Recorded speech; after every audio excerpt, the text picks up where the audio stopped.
की हम चर्चा करें।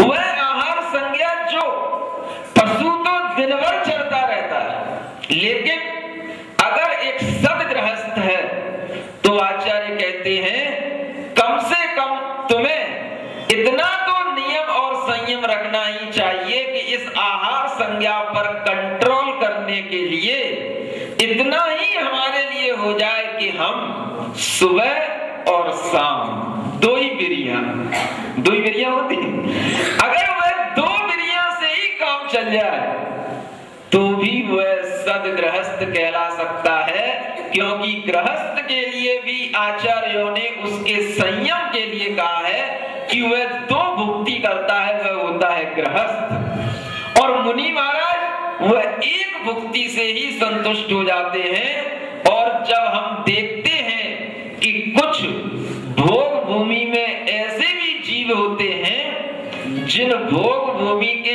जीवों को प्रतिदिन भी भोजन करने की जरूरत नहीं पड़ती है। आपने सुना है एक जघन्य भोग भूमि होती है, एक मध्यम भोग भूमि होती है, एक उत्कृष्ट भोग भूमि होती है। जघन्य भोग भूमि में 1 पल्ली की आयु होती है, मध्यम भोग भूमि में 2 पल्ली की आयु होती है, उत्कृष्ट भोग भूमि में 3 पल्ली की आयु होती है। जघन्य भोग भूमि में 1 कोस की ऊंचाई होती है, मध्यम भोग भूमि में 2 कोस ऊंचा शरीर होता है, उत्कृष्ट भोग भूमि में 3 कोस ऊंचा शरीर होता है। और सुनना चाहते महाराज, बाकी तो आपने सब बता दिया, वह आहार तो बताओ कि उस 1 कोस वाले उस आत्मा की अवगाहना जिसकी है वो कितना खाता होगा, कितना उसकी भूख होती होगी। सुनो कितनी भूख होगी। वह 1 कोस की अवगाहना होकर के भी उस भोग भूमि में जानते हो वह कितना सा आहार होता है। अगर वह उत्कृष्ट भोग भूमि का जीव है तो वह हर के बराबर भोजन से संतुष्ट हो जाता है। मध्यम भोग भूमि का है तो बहेड़ा के बराबर कितना होता है। बहेड़ा हर का बहुत छोटी सी होती है, बहेड़ा उससे थोड़ा सा बड़ा हो जाता है, वह उस बहेड़ा के बराबर फल से संतुष्ट हो जाता है। और उत्कृष्ट भोग भूमि का और जघन्य भोग भूमि का होता है तो वह आंवला के बराबर फल से संतुष्ट हो जाता है। यह वहां पर भोजन करने के उन पदार्थों की मर्यादा है। ऐसा लगता है महाराज वहां के हर बहेड़ा आंवला बहुत पोटेंशियल होते होंगे, बहुत विटामिन फुल और सभी प्रकार के कार्बोहाइड्रेट्स और प्रोटीन से युक्त रहते होंगे, हो सकता है। लेकिन वह इतना होते हुए भी आपको यह भी याद रखना है कि वह उत्कृष्ट भोग भूमि के जो जीव होते हैं वह तीसरे दिन 3 दिन के बाद में वह भोजन करते हैं। मध्यम भोग भूमि के जीव होते हैं वह 2 दिन के बाद आहार करते हैं। और जो जघन्य भोग भूमि के जीव होते हैं वह 1 दिन के बाद आहार करते हैं। उतने आहार को वह 1 दिन के बाद करने से मात्र से ही वह संतुष्ट हो जाते हैं।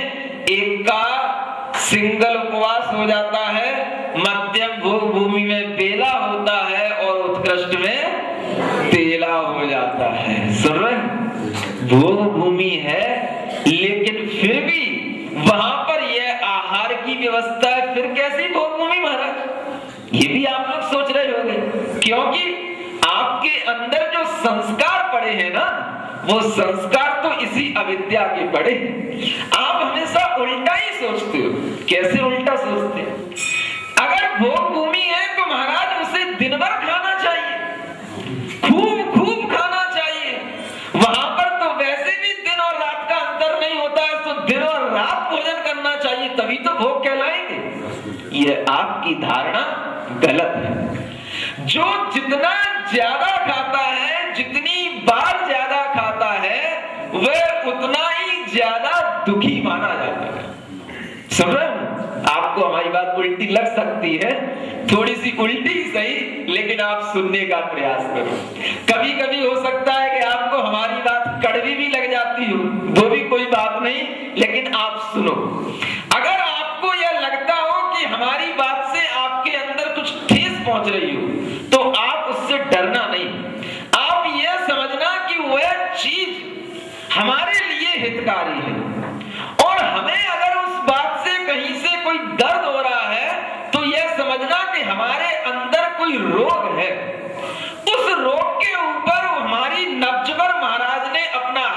दिया, मतलब आपकी नब्ज हमारे पकड़ में आ गई। समझा ना?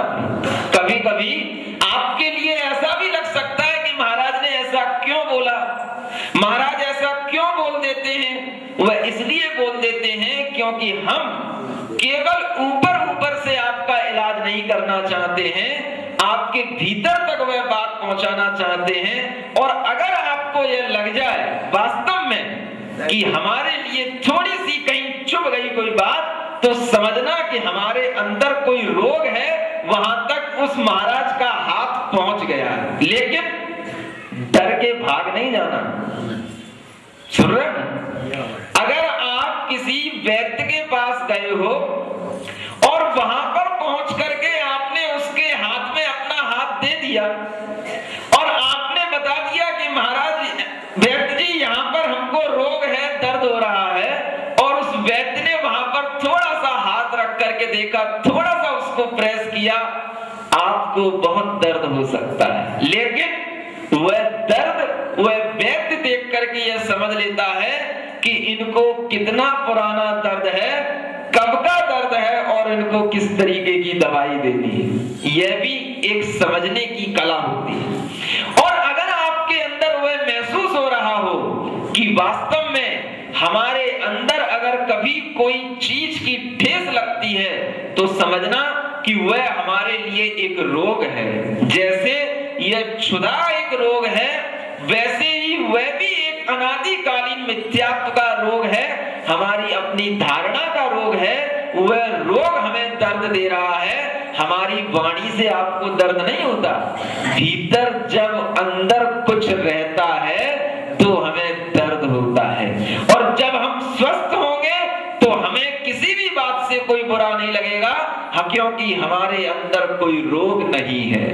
सबसे बड़ा रोग एक अपनी धारणा का होता है, और वह धारणा जो इस अनादिकालीन वासना के कारण से बनी हुई है, उस धारणा को तो हमें छोड़ना ही है। लेकिन एक यह छोटी सी धारणा जिसकी हम चर्चा कर रहे हैं, वह भूख का दुख। महाराज, भूख से दुख नहीं होता, सुख होता है। जितनी ज्यादा भूख लगती है उतना अच्छा लगता है। तब अच्छा लगता है जब हमें उस भूख के समन की सामग्री हमारे पास होती। अगर भूख को समन की हमारे पास सामग्री थोड़ी सी देर हो जाए, लेट हो जाए, तो देखो कैसी मन के अंदर पीड़ा होती है, कैसे हम उतावले होते हैं और कैसी हमें गुस्सा आती है। यह सब हम स्वयं अपने मन में समझ सकते हैं।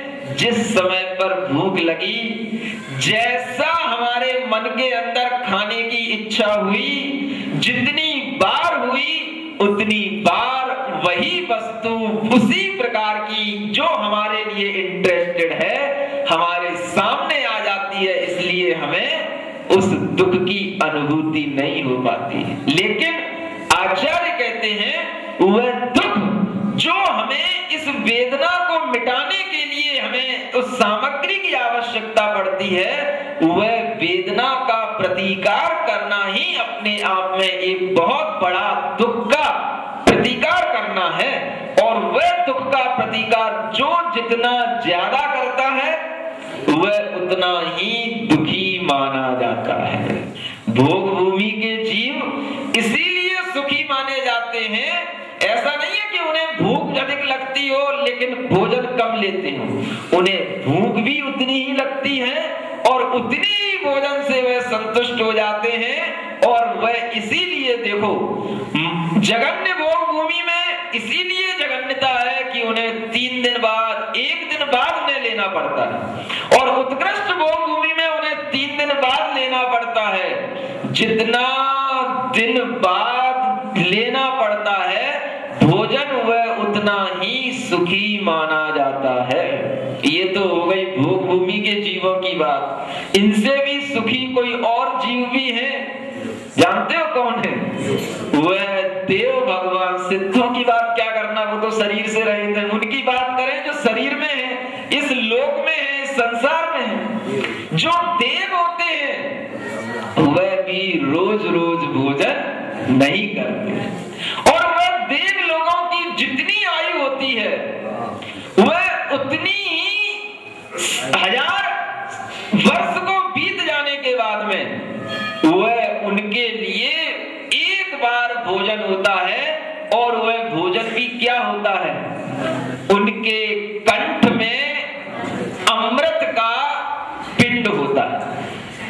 इच्छा मन में हुई, तुरंत ही उनके कंठ से वह अमृत की बूंद झड़ जाती है और पूरी बॉडी बिल्कुल संतुष्ट और संतृप्त हो जाती है। यह उन देवों की स्थिति है जो हजारों हजारों वर्ष बाद एक बार भोजन की इच्छा करते हैं। और उस भोजन की इच्छा के दौरान उन्हें भटकना नहीं पड़ता कि उन्हें बहुत देर लग रही हो, भैया भूख लगी है थाली लेकर के आओ। उन्होंने कहा कि अभी बन नहीं पाया, थोड़ी 10 मिनट बैठो, अभी सब्जी बना रहा हूं। उस 10 मिनट में जो आकुलता होगी, वह आकुलता का दुख, वह देव इसीलिए सुखी कहलाते हैं कि वह उस दुख को भी सहन नहीं कर सकते। जिस समय उनको जहां कहीं भी चलते फिरते उनकी इच्छा हो जाएगी, उसी समय पर उनके कंठ से अमृत झड़ जाता है। यह उस भूख की बात है जो देवों को होती है। और अब आप समझ सकते हो कि हम मनुष्यों को कितनी भूख लगती है और कितनी बार लगती है। अगर आप उस भूख पर, उस क्षुधा पर संयम नहीं रख सकते हैं तो वह पहला ज्वर है, पहला बुखार है। वह उस बुखार पर आप कंट्रोल नहीं करेंगे तो वह आत्मा का रोग कभी भी ठीक होने वाला नहीं है। और दवाई की तो इतनी आदत पड़ चुकी है कि जितना आदमी आजकल भोजन नहीं करता है उससे ज्यादा तो वो दवाइयां खाता है। और दवाइयां भी इतनी खाता है कि उसकी आदत ऐसी पड़ जाती है कि भोजन के बिना तो काम चल सकता है लेकिन दवाई के बिना काम नहीं चल सकता। वह दवाई ही भोजन बन जाती है। और आचार्य कहते हैं अगर दवाई भोजन बनने लगे तो समझना कि वह दवाई हमारे लिए हितकारी नहीं है, अहित कर रही है। क्योंकि दवाई वही दवाई कहलाती है कि जिससे हमारा रोग ठीक हो जाए और उसके बाद में हम उस दवाई को लेना छोड़ दें। अगर डॉक्टर ने कह दिया कि आपको जिंदगी भर अब यह दवाई लेना है और अगर आपको जिंदगी भर यह इंजेक्शन लेना है तो आप समझ लेना कि अब आप उस दवाई से ठीक होने वाले नहीं।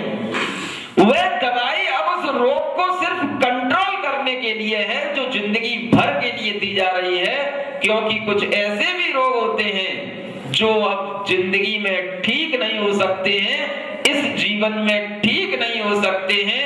और उन रोगों के लिए फिर आपको सिर्फ इतना ही रहता है कि हम उनको थोड़ा सा कंट्रोल करते रहें।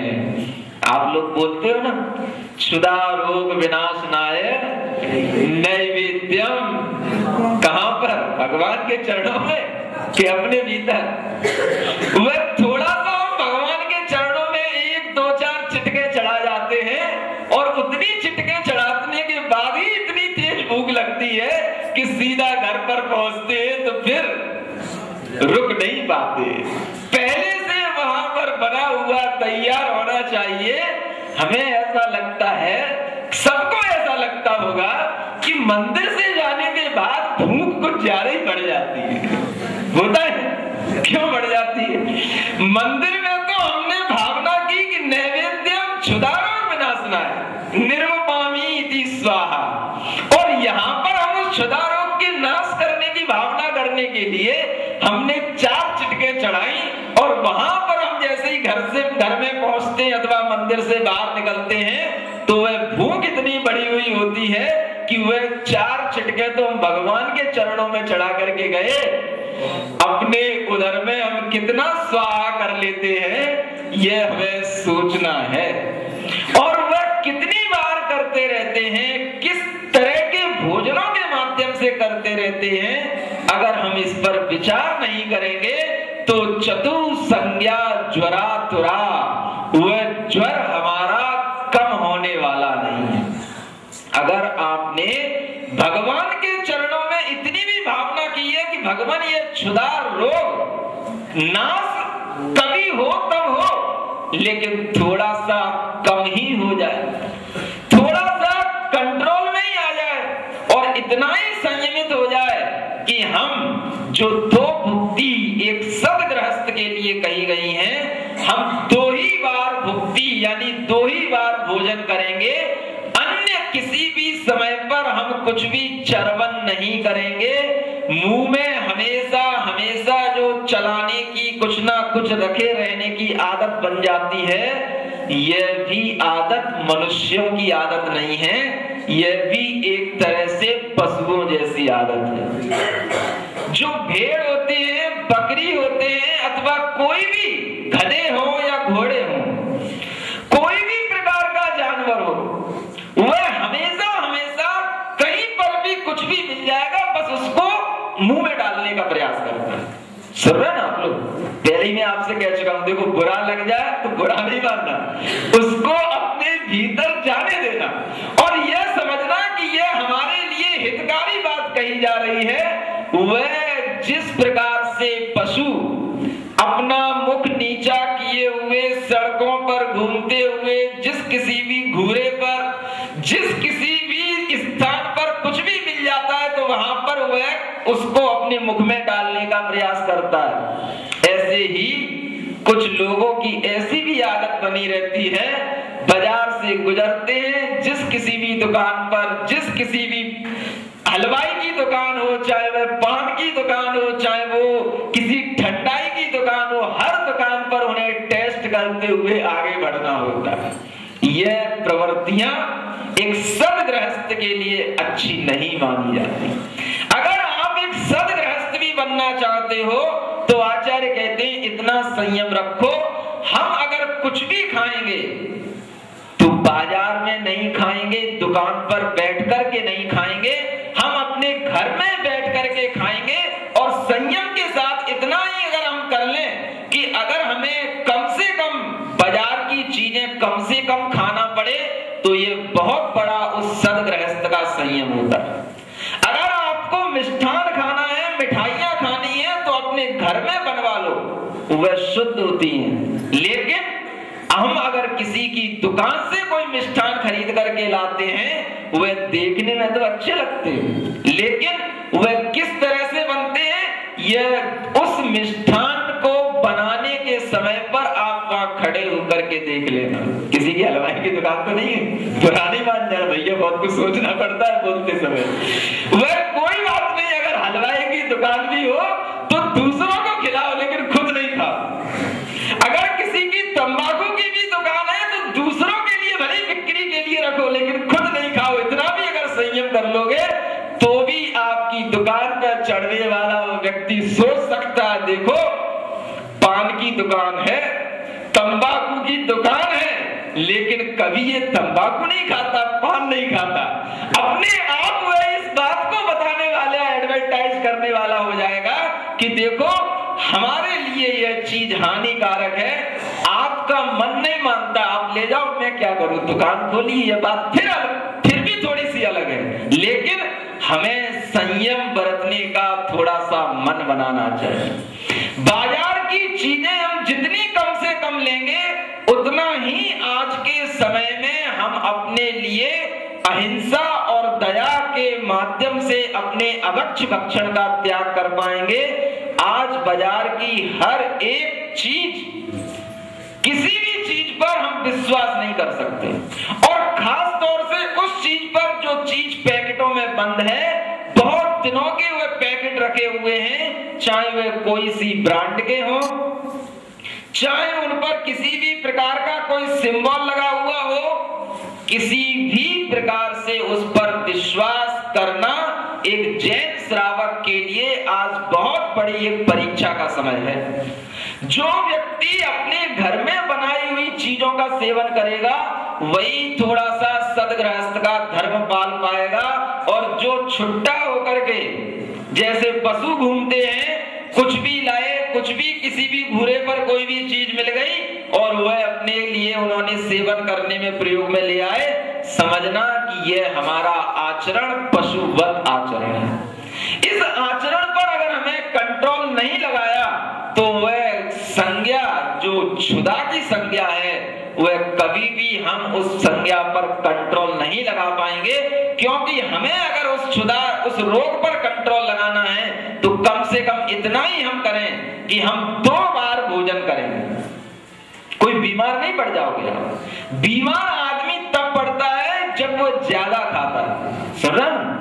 एक वैज्ञानिकों ने, डॉक्टरों ने बहुत बड़ा शोध किया है और उस शोध में उन्होंने ये बताया है कि आज आदमी इसलिए बीमार नहीं पड़ता है कि जो है कम खाता है, वह इसलिए बीमार पड़ रहा है कि वह बहुत खा रहा है। और मरने वालों की संख्या में भी अब काउंटिंग की गई है, तो उस काउंटिंग में भी ये शोध जो हुए उनके हम आपको रेफरेंस देकर के बता रहे हैं कि यह शोध करके बताया गया है कि अगर इस दुनिया में मृत्यु होती है तो भूख के कारण से कम होती है, ज्यादा खाने के कारण से ज्यादा होती है। गरीब लोग भी इतना मरण नहीं करते, इतनी मृत्यु नहीं करते हैं जितनी की ज्यादा खाने वाले लोगों की मृत्यु असमय में होती है।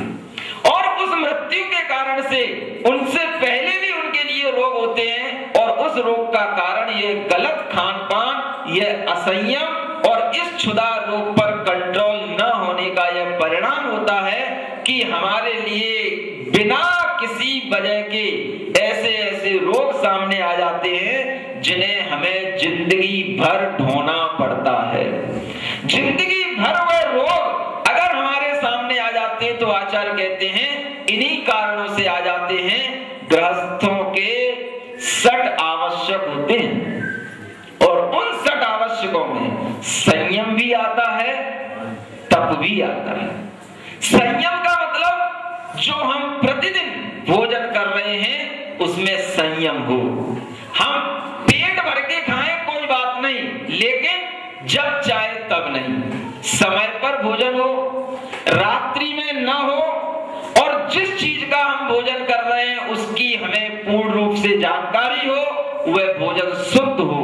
अगर हम इतना भी अपने लिए संयम बरत लेंगे तो भी आप सद्गृहस्थ की श्रेणी में आ जाएंगे, आप पाक्षिक श्रावक की श्रेणी में आ जाएंगे।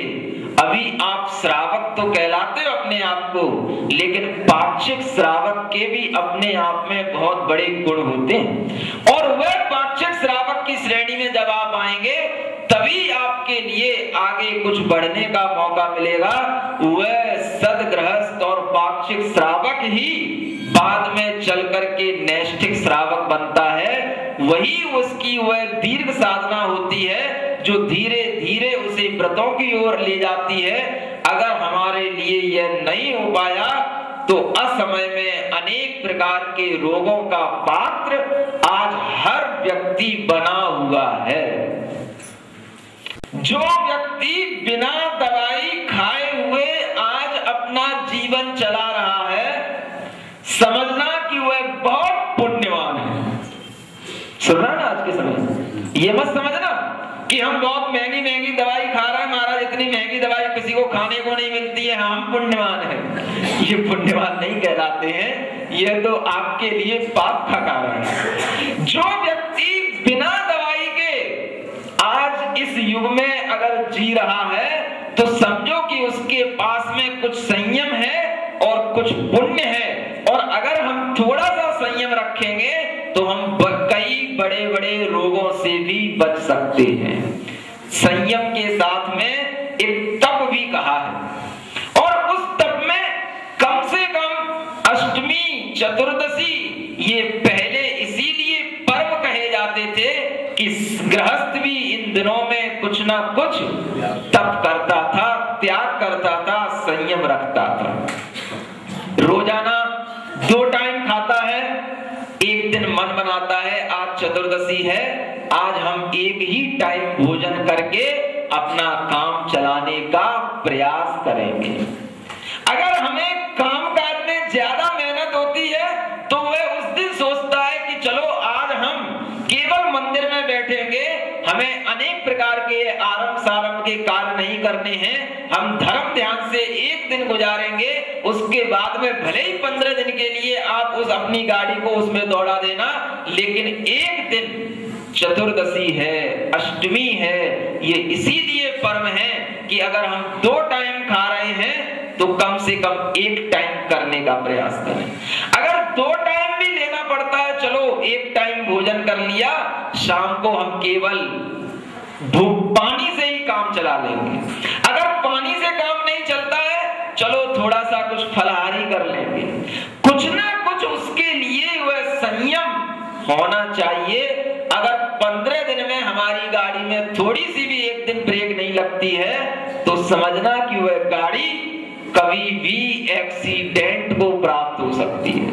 और वह एक्सीडेंट का मतलब है जब हमारे लिए यह डॉक्टर बता देता है कि अब आपको डायबिटीज हो गई है, अब आपके लिए गैस ट्रबल हमेशा चलता ही रहेगा, तो समझना कि हमारी गाड़ी एक्सीडेंटियल हो चुकी है।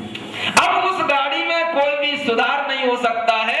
ये आप पहले से संयम बरतते तो थोड़ा सा हो सकता था कि आपकी गाड़ी का एक्सीडेंट नहीं होता। यह एक्सीडेंट आपके लिए न हो, इसलिए आपको यहाँ बताया जा रहा है कि अपने उस ज्वर पर थोड़ा सा कंट्रोल करने का प्रयास करो। ज्वर को और बढ़ाओ नहीं। ज्वर जब बढ़ता है तो वह उन्हीं कारणों से बढ़ता है जो कारण उसको अच्छे लगते हैं। आप जानते हो जब बुखार आता है तो शरीर में कपकपी आती, ठंडी भी लगती है, और उस ठंड के समय पर उसकी इच्छा होती है कि हम थोड़ा सा धूप में बैठे, होती है। वह धूप उसके उस बुखार को और बढ़ाने का कारण बनती है। ज्वर के समय पर कभी भी धूप का सेवन नहीं किया जाता है, क्योंकि धूप का सेवन स्वस्थ अवस्था में किया जाता है। जब ज्वर आ जाता है तो हमारे लिए जिस प्रकार से वह उल्टा भाव होता है और उस उल्टे भाव के कारण से हमारा वह ज्वर और बढ़ता है, उसी प्रकार से अनेक प्रकार के व्यंजनों भोजनों के माध्यम से जो हम अपनी क्षुधा को दूर करने का प्रयास करते हैं, उससे वह क्षुधा कम नहीं होती है। वह केवल मंदिर में ही भावना रह जाती है, बस वो क्षुधा रोग विनाशनाय है, क्योंकि वो बीच में आ जाती है। 8 प्रकार की मंगल द्रव्य है और अष्ट द्रव्य से हमें पूजा करना है, तो बीच में वह क्षुधा रोग भी आ गया, इसलिए हमें बोलना पड़ता है। कभी सोचा भी करो कि हमें इस क्षुधा रोग को रोग जैसा लगता है कि नहीं? किसी को लगता है कि यह क्षुधा रोग है? अगर यह लगने लगे कि यह क्षुधा रोग है और इसकी पूर्ति के लिए हमें कुछ संयम ना बरत सके, तो कम से कम इसका कंट्रोल हम इस तरह से कर सकते हैं, तभी आप उस क्षुधा को थोड़ा सा जीत सकते हैं। वह रोग न बढ़े, इतना ही अगर आप प्रयास कर लेंगे तो भी आपके लिए धीरे धीरे स्वस्थता आने लगेगी। वह एक संज्ञा की बात में पूरा 1 घंटा होने वाला है। अभी तो 4 संज्ञा की बात कब करेंगे और ये आगे कब बढ़ाएंगे, आप लोग सोचने का प्रयास करो। ये 4 संज्ञाओं से हम ग्रस्त हैं और गृहस्थ इन्हीं 4 संज्ञाओं से ग्रस्त है। ग्रस्त माने दुखी है, त्रस्त है, उन्हीं से घिरा हुआ है, इसीलिए वह यह गृहस्थ कहलाता है। जो 4 संज्ञाओं से ग्रस्त है उसी का नाम गृहस्थ है। समझ में आ रहा है? ये परिभाषा गृहस्थ की याद रखना, कहीं लिखी हुई नहीं मिलेगी, हम ही सुना रहे हैं आपको। मिथ्यात्व जन्य उसकी इस भावना से अज्ञान तीव्र बढ़ता सुख हो, तो देह को निज सदा वह मानता है और आत्म को वह कदापि न जानता है। यह हुई उस मिथ्या दृष्टि बहिरात्मा की बात, जो देह को ही अपना मानता है और उन देह के रोगों को ही पूर्ति करने में वह अपना जीवन गुजार देता है, कभी भी वह आत्मकथा को न सुन पाता है, न समझ पाता है और न उस आत्मकथा के ऊपर श्रद्धा रख पाता है। लेकिन अब यहाँ पर अगले श्लोक में यह बता रहे हैं कि एक लाइन में यह बता रहे हैं कि वह बहिरात्मा क्या करता है और दूसरी लाइन में बताते हैं कि वह अंतरात्मा क्या करता है। ये बहिरात्मा की कथा तो बहुत हो गई महाराज, 12 श्लोक हो गए, कुछ ये भी तो बताओ कि अंतरात्मा क्या करता है। तो सुनो, देहे स्वबुद्धिरात्मानं युनक्त्येतेन निश्चयात् स्वात्मन्येवात्मधि तस्मात् योजयति देहिनम्। देहे स्वबुद्धिरात्मानं युनक्त्येतेन निश्चयात् स्वात्मन्येवात्मधिस्तस्मात् वियोजयति देहिनम्। देह में ही आत्मबुद्धि रखने वाला क्या करता है, उस देह से ही जुड़ा रहता है। आत्मा देह में है, लेकिन उस आत्मा के अंदर देह और आत्मा का अगर ज्ञान हो जाता है तो वह उस देह में रहकर के भी देह से जुड़ा नहीं रहता है। ऊपर लिख रहे हैं कि वह देह में स्वबुद्धि रख करके अपनी आत्मा को युनक्ति माने जोड़ लेता है उस देह के साथ में, निश्चयात माने निश्चय से, यानी उसके लिए निश्चय में देह ही आत्मा है, देह का भरण पोषण ही उसका जीवन है, इससे भिन्न वह कुछ भी नहीं है। लेकिन स्वात्मन्येव आत्मधीस तस्मात् वियोजयति देहिनम्। जिसकी स्वात्मनि एव आत्मधि, अपनी आत्मा में ही जिसकी आत्मबुद्धि रहती है। आत्मा में आत्मबुद्धि होना तो देह से उसकी बुद्धि अपने आप छूट जाएगी, और जब उसकी बुद्धि देह की ओर चली जाएगी तो वह देह में जुड़ जाएगा। अगर उसकी बुद्धि हमेशा हमेशा देह में जुड़ी रहती है तो वह संस्कार उसका वह बढ़ता रहता है और वह अगले अगले जन्मों में भी इसी प्रकार से बहिरात्म बुद्धि बनाए रखता है। अंतर आत्मा के लिए अगर वह श्रद्धान हो जाता है कि इस देह में मैं आत्मा हूं, और उस आत्मा को वह अपनी बुद्धि से उस आत्मा में ही जोड़ता है, उपयोग की उस सुई को अपनी आत्मा में रखता है, उसका नाम वह आत्मन्येव आत्मधि, जिसकी आत्मा में ही आत्मबुद्धि हो जाती है कि मेरी आत्मा ही मेरा आत्मा है, यह देह भी मेरा नहीं है। और फिर जब देह मेरा नहीं है तो दूसरी आत्माएं मेरी कैसे हो सकती हैं? दूसरी आत्माओं को वह हम कैसे अपना सकते हैं? दूसरी आत्माओं को हम अपना कैसे बना सकते हैं? यह बुद्धि उस अंतर आत्मा की हो जाती है। वह अंतर आत्मा आपको बताया था, एक जघन्य अंतर आत्मा। आप लोग अपने आप को जघन्य अंतर आत्मा तो कम से कम मानते ही होंगे, मानना भी चाहिए कि हमारे अंदर वह जघन्य अंतर आत्मपन ही उतर आए, क्योंकि जघन्य अंतर आत्मा का मतलब है वह गृहस्थ भी उस आत्मा की भावना रखता है।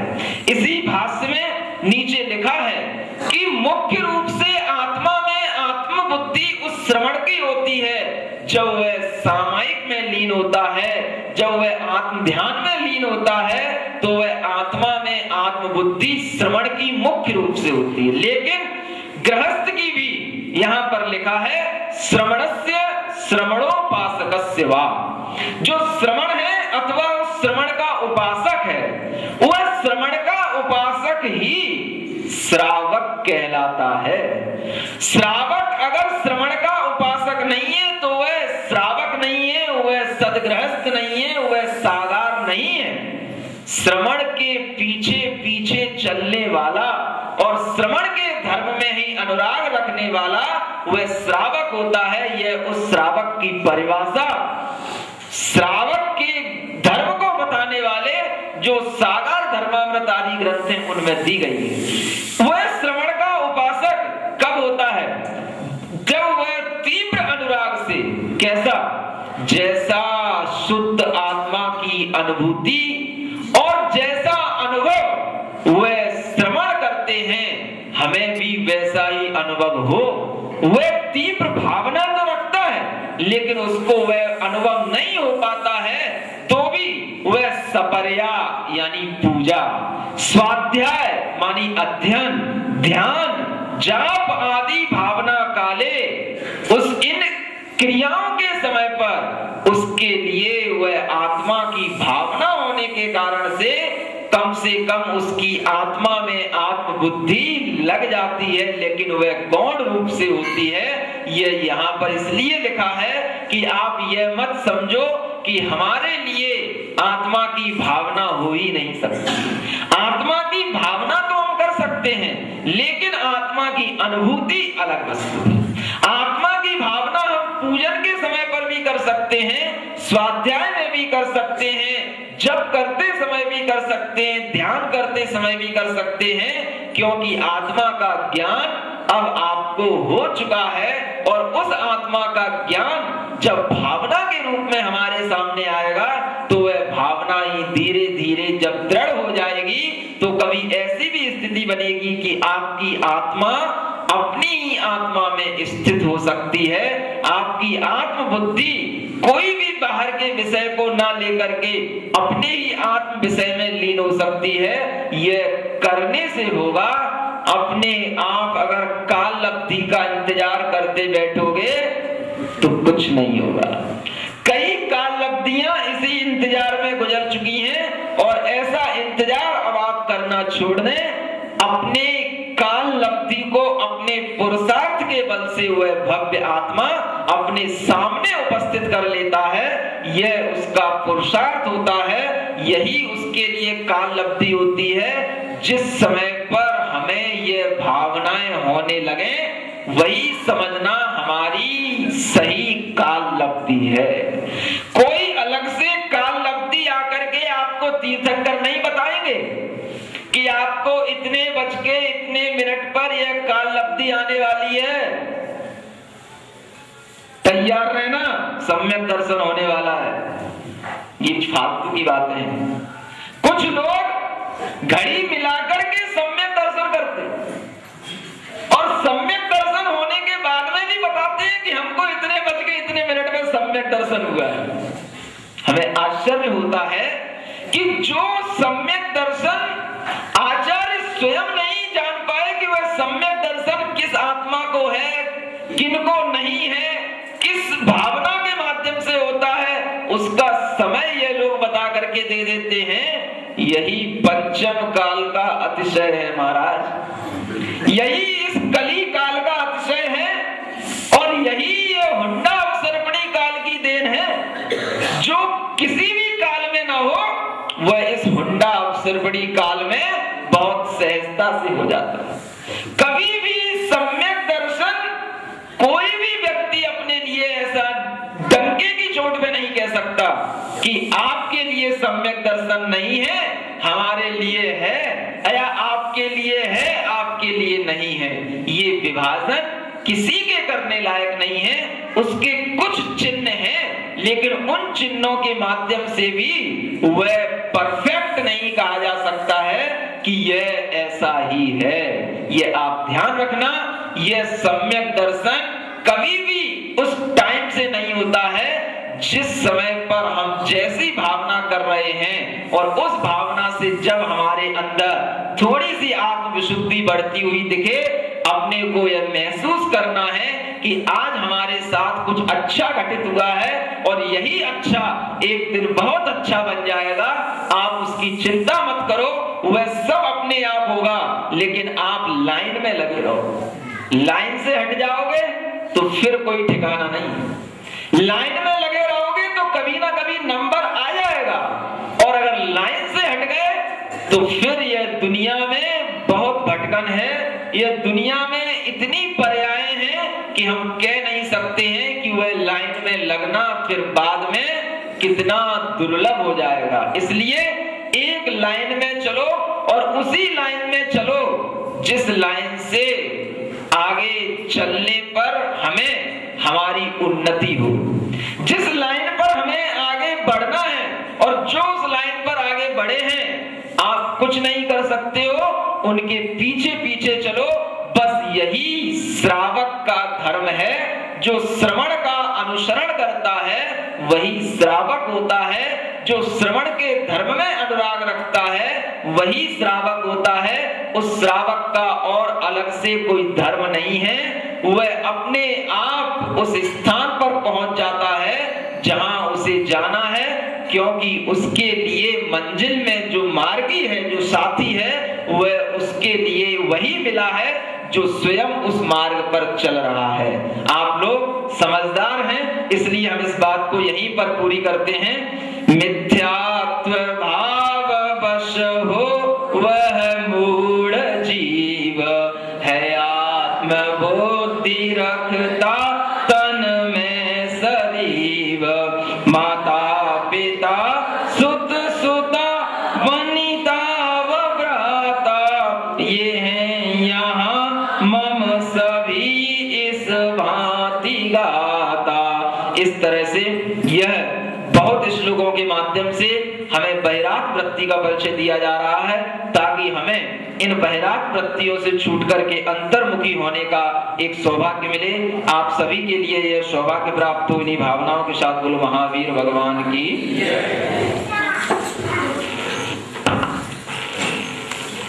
हेलो, एक सूचना है, मुझे दोपहर में पूज्य मुनि संघ के सानिध्य में सागार धर्मामृत ग्रंथ का वाचन चल रहा है। यदि आप लोग भी चाहें तो इस स्वाध्याय सभा में शामिल हो सकते हैं एवं हम इसे जैसा ये समाधि तंत्र ग्रंथ की कक्षा चल रही है ऐसा स्वरूप भी दे सकते हैं।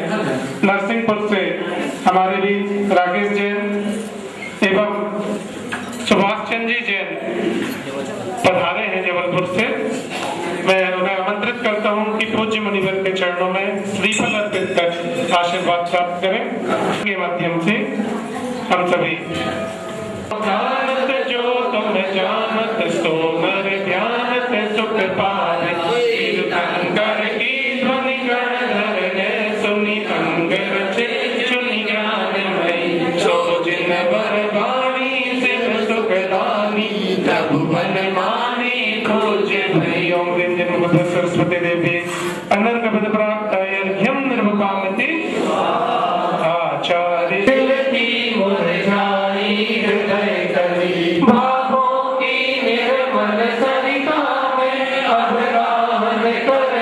हे तपोमूर्ति हे आराधक, हे योगीश्वर हे महाचंद्र, हे अरुण कामना देख सके युग युग तक आगामी बसंत। ओम ह्रीं संश्रोणी परम पूज्य चंद्रवत विद्यासागर निंद्राय सत्संग बनाकर विषय क्षेत्र में विराजमान है। जिनके चरणारविंद में जल फलादि मार्ग्यम निर्वपामति आपने दिखा दिया, करुणा जिनके भरी हृदय में, जिन वाणी का मंथन है, मुनि युगल जी हृदय विराजो, अर्घ समर्पण वंदन है।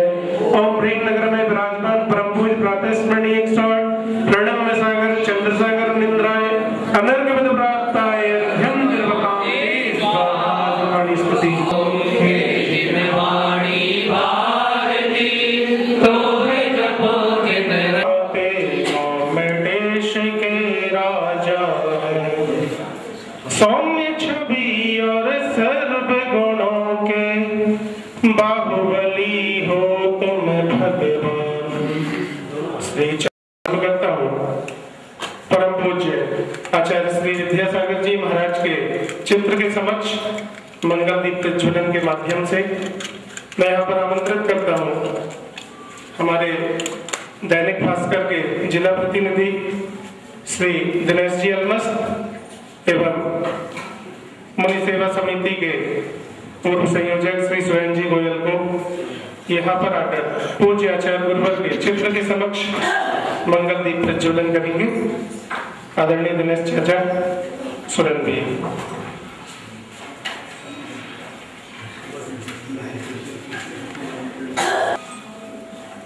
बोलिए देवादिदेव चिंतामणि पार्श्वनाथ भगवान की, संत श्रोणी आचार्य श्री विद्यासागर जी महाराज जी की जय। मंगलमय दीप प्रज्वलन मंगलाचरण के लिए मैं यहाँ पर आमंत्रित करता हूँ श्रीमती अर्चना कौशल भाभी जी को कि वे आकर यहाँ पर मंगलाचरण प्रस्तुत करें।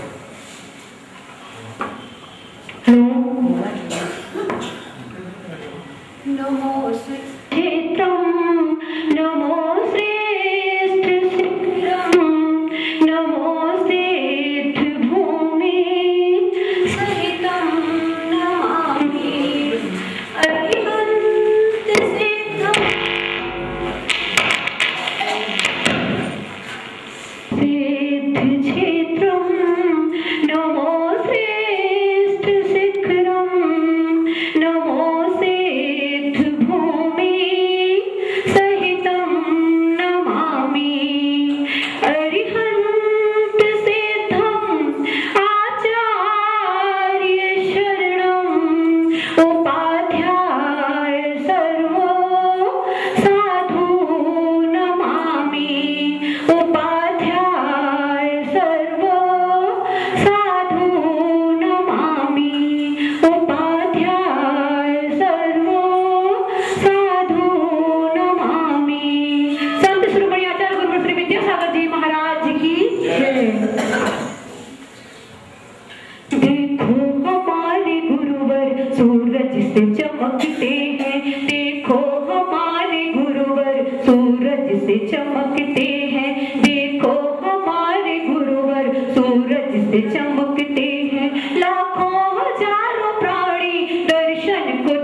संसारी प्राणियों का अपनी अमृत रूपी वाणी से दिग्दर्शन करें, सम्यक दिग्दर्शन करें ताकि हम सभी का मोक्ष मार्ग प्रशस्त हो। नमोस्तु।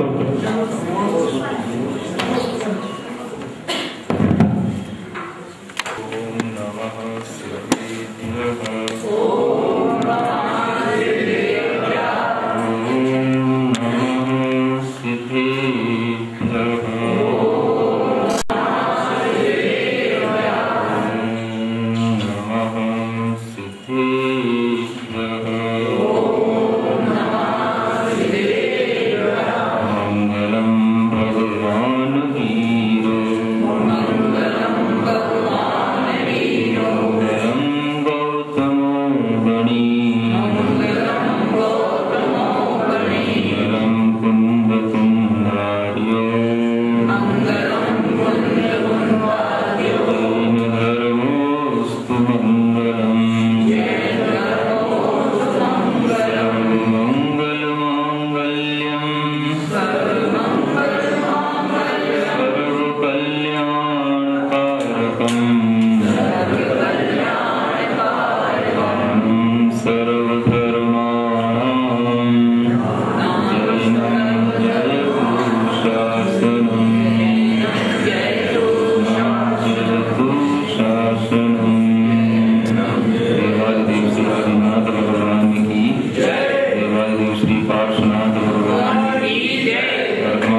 क्षयानन्तबोधाय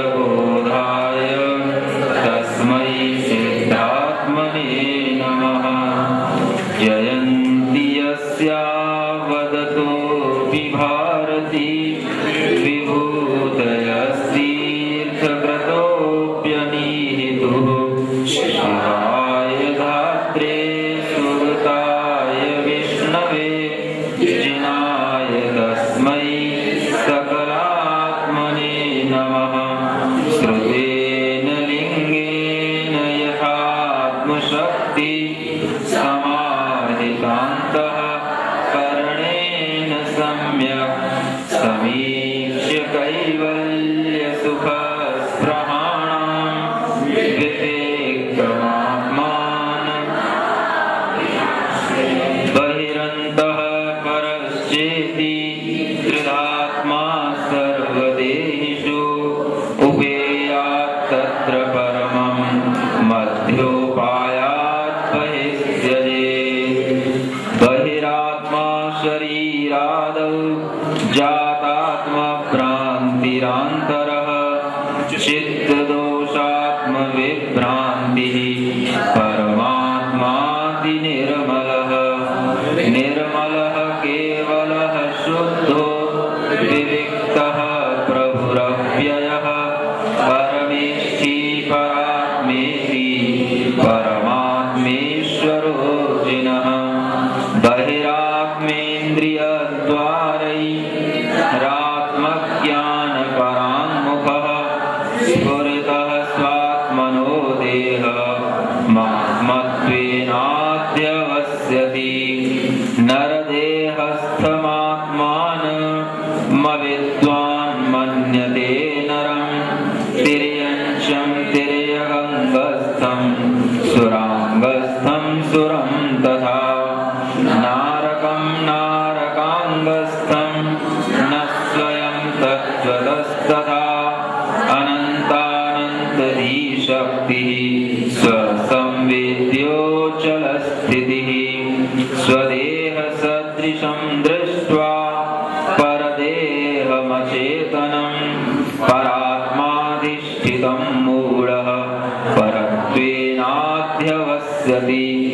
स्वपराध्यवसायेन देहेष्वविदितात्मनां वर्तते विभ्रमः पुंसां पुत्रभार्यादिगोचरः। अविद्यासंगितस्तस्मात् संस्कारो जायते दृढः। येन लोकोऽङ्गमेव स्वं पुनरप्यविमन्यते। देहे स्वबुद्धिरात्मानं युनक्त्येतेन निश्चयात् स्वात्मन्येवात्मधीस्तस्मात् वियोजयति। देहेष्वात्मधिया जाताः पुत्रभार्यादिकल्पनाः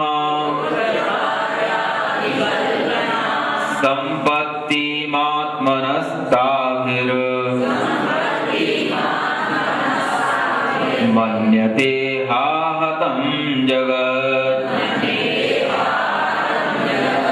देहेष्वात्मधिया जाताः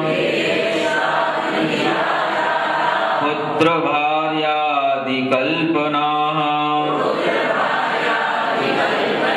सम्पत्तिमात्मनस्ताभिर्मन्यते हाहतं जगत्। पिछले श्लोकों में आचार्य पूज्यपाद महाराज ने हमें बहिरात्मा के भावों से परिचय कराया है और उसमें सबसे प्रमुख बात है वह अपनी देह को अपना मानता हुआ अनेक प्रकार के अध्यवसायों को अपने मन में रखता है और जिस तरह से वह अपने बारे में सोचता है वैसा ही वह सोचता है कि दूसरे भी सब इसी ढंग से जीते हैं। यहाँ उसी बात को आगे बढ़ाते हुए आचार्य कहते हैं जिसे सभी देहों में, सभी शरीरों में आत्मबुद्धि उत्पन्न हो चुकी है, उसे अनेक प्रकार की पुत्र, भार्या यानी स्त्री आदि की कल्पनाओं में ऐसा लगता है कि यही हमारी आत्मा की संपत्ति है। संपत्तिम आत्मनस्ताभिर मन्यते हा हतम जगत। यानी जितना जितना वह बाह्य पदार्थों में ममत्व भाव को रखता चला जाता है और अपने राग द्वेष को बढ़ाता रहता है, उसे ऐसा महसूस होता है कि हमारे अंदर यही हमारे लिए सबसे बड़ी संपत्ति है और इसी से हमारा जीवन आगे के लिए चलने वाला है। आचार्य कहते हैं कि जब वह गृहस्थ अपने लिए इस प्रकार का सोचता है तो वह गृहस्थ की स्थिति जब तक उसे ज्ञान नहीं रहता है तब तक तो ऐसी बनी रहती है, लेकिन जब उसे कुछ ज्ञान होने लग जाता है तो वह अपने भावों में कुछ परिवर्तन भी लाता है। आचार्य महाराज के अनुसार कभी कभी वह गृहस्थ भी अपने कर्मों की मंदता के कारण से ऐसे भाव ले आता है कि उस गृहस्थ को भी ये पुत्र भार्यादि की कल्पनाओं में अपनी संपत्ति का एहसास नहीं होता है। संपत्ति उसे कहते हैं जो समीचीन रूप से प्राप्त की जाती है, उसका नाम होता है संपत्ति। अगर हम किसी भी चीज को जो हम अपने आसपास जोड़ते हैं, अगर उसे सम्यक रूप से प्राप्त करते हैं तो वह संपत्ति कहला सकती है। अगर हम धन वैभव को भी अर्जन करते हैं, वह धन वैभव अगर हम न्याय के द्वारा अपने उचित कार्यों से अर्जन करते हैं तो वह आचार्य कहते हैं कि यह संपत्ति हो सकती है, क्योंकि समीचीन रूपेण यस्य प्राप्ति सा संपत्ति। समीचीन रूप से जिसकी प्राप्ति हो उसका नाम है संपत्ति। अगर वह संपत्ति हमारे लिए अन्याय से प्राप्त हो रही है तो वह आपके लिए संपत्ति तो हो सकती है, लेकिन वह भविष्य में आपके लिए विपत्ति का भी कारण बन सकती है। और यह देखा जाता है कि अन्याय के द्वारा अगर हम धन संपत्ति आदि का ग्रहण करते हैं या उसका अर्जन करते हैं तो वह नियम से विपत्ति का कारण बन जाती है। वह न्यायोचित संपत्ति की बात तो दूर रही, आचार्य कहते हैं कि यहाँ पर हम अपने लिए अगर पुत्रों की उत्पत्ति करते हैं, अपने घर में अपना परिवार बढ़ाते हैं, यह सब भी एक तरह से उस आदमी की संपत्ति ही कहलाती है। और जिस तरह से वह अपने धन की रक्षा करता है, वैसे ही इन सभी संपत्तियों की भी वह रक्षा करता है।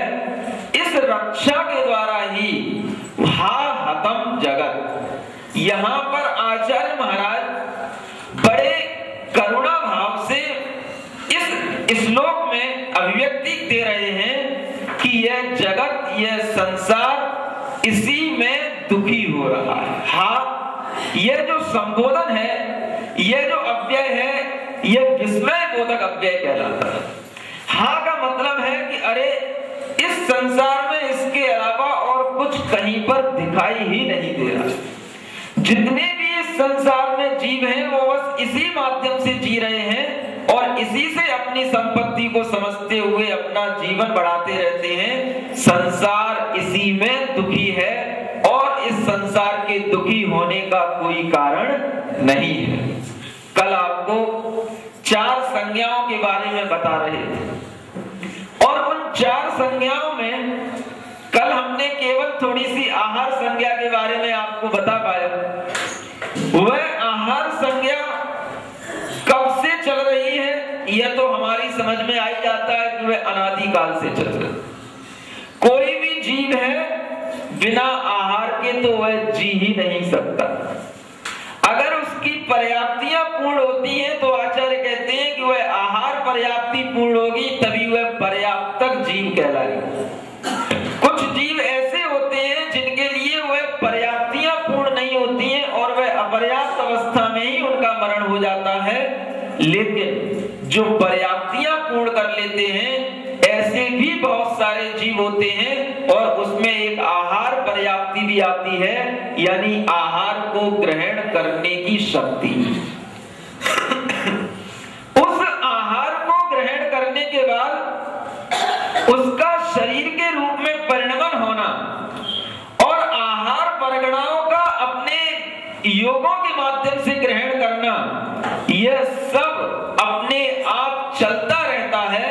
वह आहार पर्याप्ति के माध्यम से ही हमारे अंदर उस आत्मा में एक ऐसी मशीन फिट हो जाती है कि जब भी कभी हम आहार ग्रहण करेंगे तो वह आहार परगणाएं हमारे शरीर में आकर के उस शरीर की वृद्धि और पुष्टि का कारण बन जाती है। लेकिन हमारे भीतर वह आहार पर्याप्ति को ग्रहण करने की एक मशीनरी फिट है, जिसके माध्यम से ही वह आहार को हम ग्रहण करके उस शरीर वर्गणाओं के रूप में उसकी वृद्धि कर पाते हैं।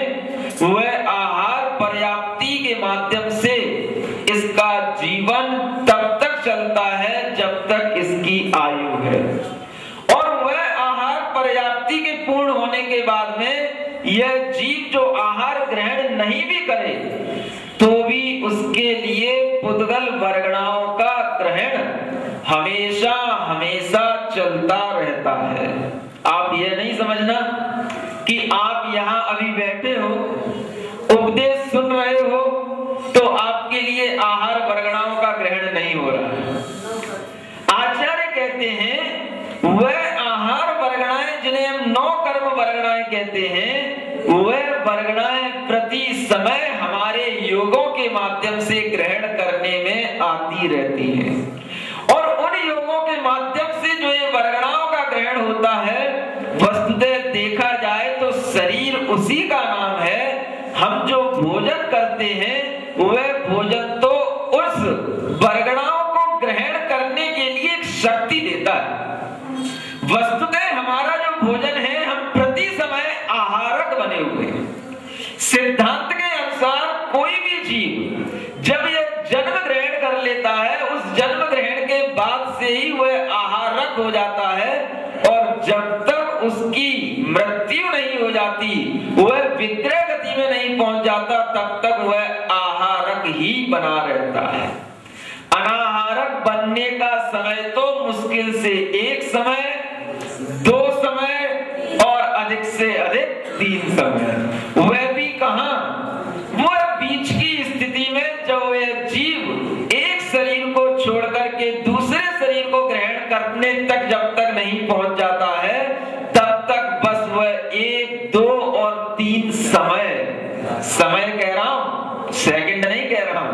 आप लोग जानते हैं समय किसे कहते हैं? समय काल की वह सूक्ष्मतम इकाई, the shortest unit of time जिसे बोलते हैं, जिसे हमें लौकिक गणित में समय पढ़ाया जाता है कि समय की सूक्ष्मतम इकाई क्या है, तो सेकंड पढ़ाया जाता है।